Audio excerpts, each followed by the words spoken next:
मदद करो मेरी। गुलशा साहिबा।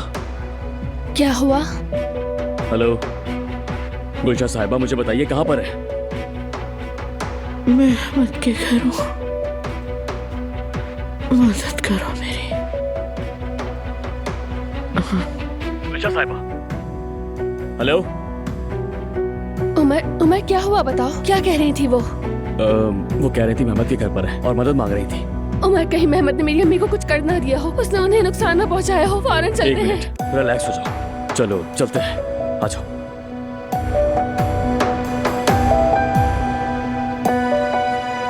तुमने वाकई घर नाम कर दिया? हाँ, तुम जाकर घर फातिमा साहिबा के नाम कराई हो।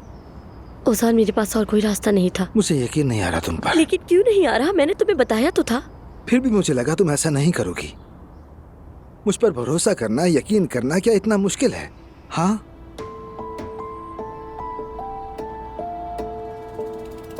देखा आपने, इनकी सुलह अभी तक नहीं हुई है। ओजान, देखो वो मेरी बहन को यतीम खाने ले जाने वाले थे, तुम भी जानते हो। मैंने घर के कागजात फातिमा आपा को दे दिया, वो हुकाम से जाकर बात करेंगी।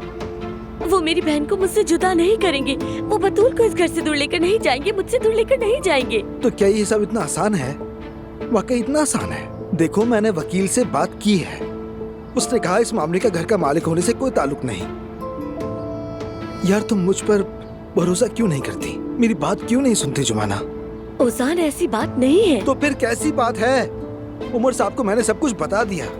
उन्होंने कहा कि जुमाना को घर देने की कोई जरूरत नहीं, और मैं भी यहाँ बतूल की कस्टडी लेने में लगा हुआ हूँ, जबकि तुम फातिमा साहिबा के पास रहने के लिए अपना घर उनके नाम कराई हो। ये कैसी बेवकूफी है? ये बेवकूफी नहीं है। मैं मुकदमा दायर करने और बतूल की कस्टडी का इंतजार नहीं कर सकती, समझ गए? फातिमा आपा ने कहा अच्छा, था कि... बस करो। ना मुझ पर यकीन है, ना तुम्हें वकील पर यकीन है। अब फातिमा साहिबा पर ही यकीन रखो, ठीक है? तुमने तो अपना फैसला भी कर लिया है और कर भी गुजरी हो तुम। मैं यहाँ वैसे ही बेकार कोशिशें कर रहा हूँ। ओजान, कहाँ जा रहे हो? कैफे।